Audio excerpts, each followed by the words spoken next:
If Mr. Tan gives each student in his class 9 sweets, he would have 27 sweets left. If he gives each student 6 sweets, he would have 141 sweets left. How many students are there in Mr. Tan's class?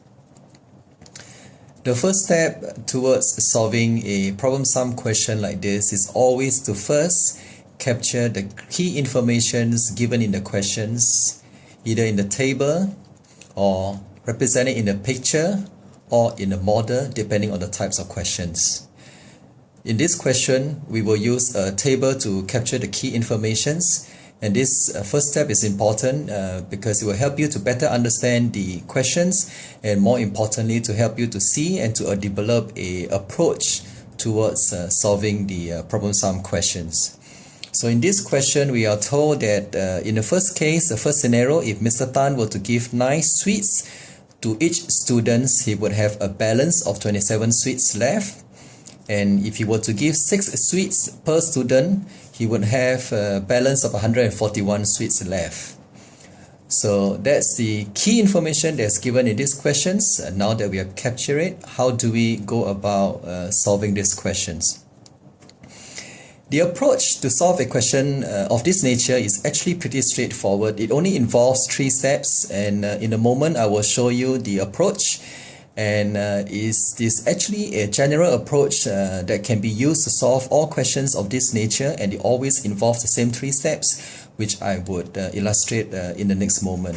The first step involves finding out what's the difference in the number of sweets that is given out individually to each student. So in this case, the first scenario Mr. Tan gives 9 sweets, and in the second scenario, Mr. Tan gives 6 sweets. So the difference is 3.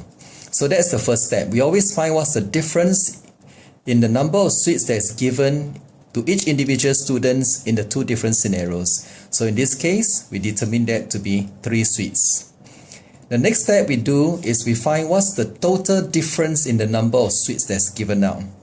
In the first scenario, where Mr. Tan gives 9 sweets to each student, he has a balance of 27. And in the second scenario, if he were to give only 6 sweets per student, he would have a balance of 141. So we know that in total, he would have given up additionally 114 sweets if he were to give 9 sweets instead of 6 sweets per student.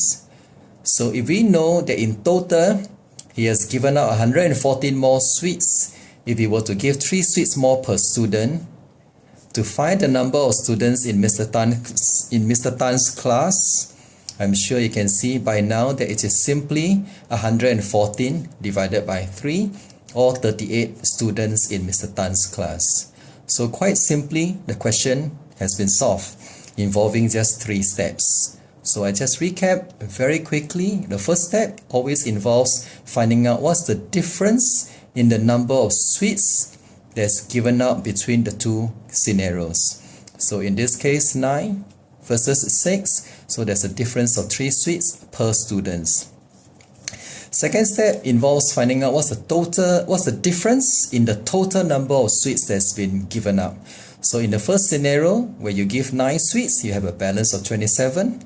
In the second scenario, you have a balance of 141. So that tells us that in total, Mr. Tan must have given out 114 more sweets when he gives 3 more sweets per student, meaning give 9 instead of 6. Therefore, we can determine the number of students in Mr. Tan's class quite simply by this total here, 114, the difference in the total number of sweets given out, divided by the difference in the number of sweets given per student. So 114 divided by 3, 38 students in Mr. Tan's class. So there you have it, the 3-step approach towards solving a question of this nature.